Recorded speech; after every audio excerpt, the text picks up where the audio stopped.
Welcome, synthheads and music lovers, to the ultimate 80s synth-pop quiz.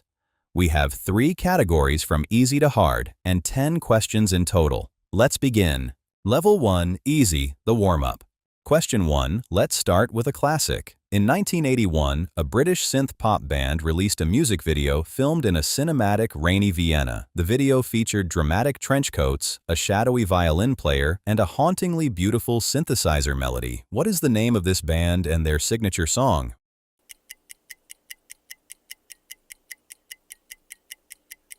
That was Ultravox with the song Vienna, a masterpiece that famously kept Shut Up You Face from reaching #1 in the UK. Question 2. Complete the lyrics to this massive 1981 hit by the Human League. You were working as a waitress in a cocktail bar.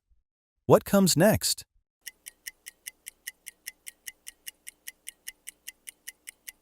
When I Met You. The song is, of course, Don't You Want Me, which became a global Christmas #1. Question 3. In 1983, the duo Eurythmics conquered the world with a song that asked, "Sweet dreams are made of this. Who am I to disagree?" On the single's famous cover artwork, what color was Annie Lennox's iconic, closely cropped hair?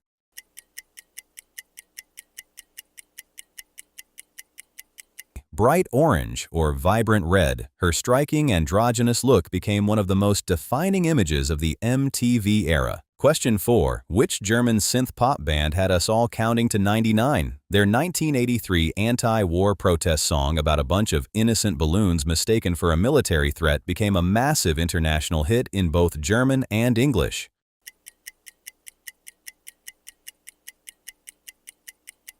Nena with the song 99 Luftballons, or 99 Red Balloons. Level 2. Medium, turning up the frequency. Question 5. I Am a Synthesizer, released in 1982 by the Roland Corporation. I am famous for my built-in chorus effect, my warm analog bass, and my arpeggiator.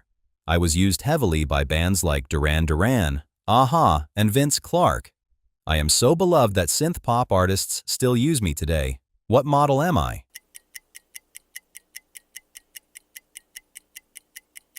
I am the Roland Juno 06, or Juno 106, one of the most iconic and accessible analog synthesizers of the 1980s. Question 6. The Norwegian trio Aha took the world by storm in 1985 with Take On Me, partly thanks to its revolutionary rotoscoped music video. But the song is also famous for Morten Harket's incredible vocal range. At the climax of the song, what is the unusually high note he holds?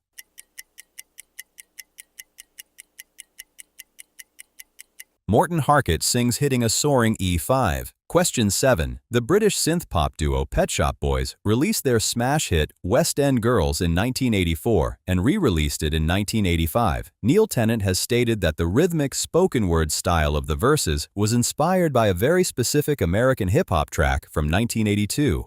Which rap song inspired West End Girls?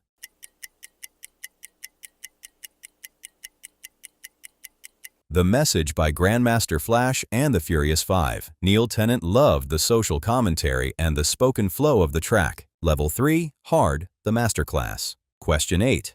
Alphaville is famous for hits like Big in Japan and Forever Young. But despite their very English-sounding lyrics and name, what country does this synth-pop trio actually come from?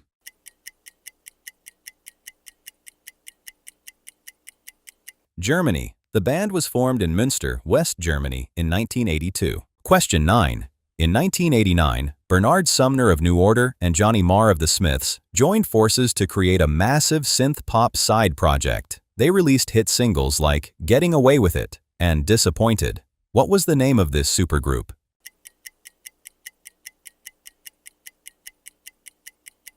The band was called Electronic. They even brought in Neil Tennant from the Pet Shop Boys to provide guest vocals on some of their biggest tracks. Question 10. Before finding massive success with Vince Clarke in the synth-pop duo Erasure, singer Andy Bell had a very different line of work. What surprisingly unglamorous job was Andy Bell doing right before he auditioned for Vince Clarke via a newspaper ad in 1985?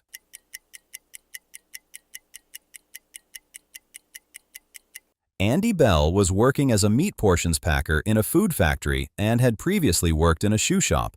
His incredible voice took him straight from the factory floor to the top of the pop charts. Let us know how you scored in the comments. Hit like and subscribe for loads of synth pop content daily. Thanks. Goodbye.